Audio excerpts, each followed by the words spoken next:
تین دوستوں کا ایمان بھرا سفر۔ تین نیک لڑکے حمزہ، زید اور بلال ایک دن مدینے کی طرف سفر پر نکلے۔ تینوں نے سفید اسلامی جبہ پہنے ہوئے تھے، سر پر سفید ٹوپیاں جگمگا رہی تھیں اور چہروں پر نور ایمان جھلک رہا تھا۔ ان کا مقصد تھا کہ وہ علم دین حاصل کریں اور پھر اپنے اپنے گاؤں واپس جا کر اسلام کا پیغام پھیلائیں۔ راستہ لمبا اور دشوار تھا۔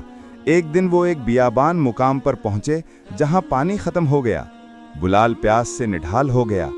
حمزہ نے اپنی چھوٹی سی پانی کی بوتل نکالی جو اس کے پاس بچی تھی اور کہا، یہ میرا نہیں، ہمارا پانی ہے۔ تینوں نے باری باری چند قطرے پیے اور شکر ادا کیا۔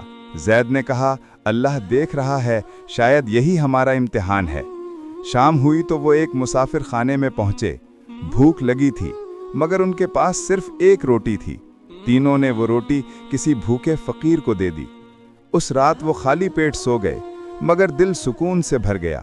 جب سفر ختم ہوا اور وہ اپنے اپنے گھروں کو لوٹے تو سب کے چہروں پر ایک خاص نور تھا۔ لوگوں نے پوچھا، یہ کیسا نور ہے تمہارے چہروں پر؟ حمزہ نے مسکرا کر کہا، یہ ایمان کی روشنی ہے جو اللہ ان کے دلوں میں رکھتا ہے جو دوسروں کے لیے قربانی دیتے ہیں۔